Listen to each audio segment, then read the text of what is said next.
So we can see that this can be quite useful when we come to want to look at every element within our greetings array. How we can do this is by simply making this into a while loop,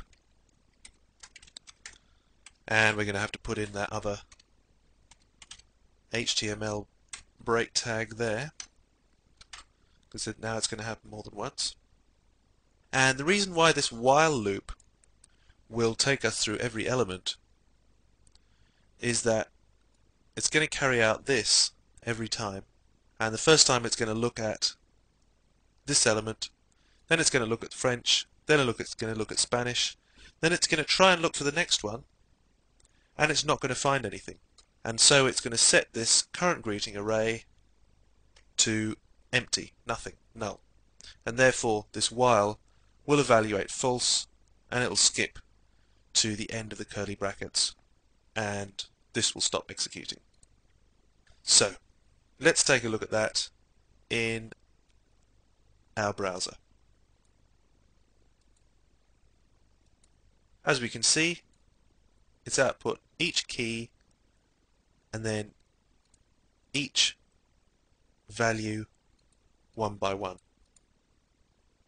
Now this may seem like quite a complicated way of simply pulling the values out of the array. Well, it is. And unfortunately, with associative arrays, because they're more flexible, we have to do slightly more complicated things to get the data out of them. However, there is another way of doing it, which allows us to give slightly more meaningful names than current greeting key and current greeting value. How we do that is by using the list function. If we do that, we could take out this array here and simply put in two variables. So instead of outputting an associative array, it's just going to output two variables each time. Let's call them language and greeting, singular. Not greetings, which is the name of our associative array, but greeting, which is just going to be a simple string variable. We have to make sure that we put these the right way round, because this is going to be key and this is going to stand instead of value. So we can pop in language here and greeting here. So we can see that by using the list function we simplify things quite a lot. The reason I showed you the way without it was so that you could see how the each function actually works and appreciate what it's doing there. So let's turn all of this into something useful.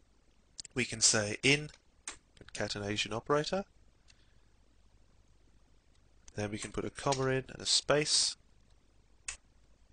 We say we can put our greeting in, and maybe let's put in some quotes around the greeting.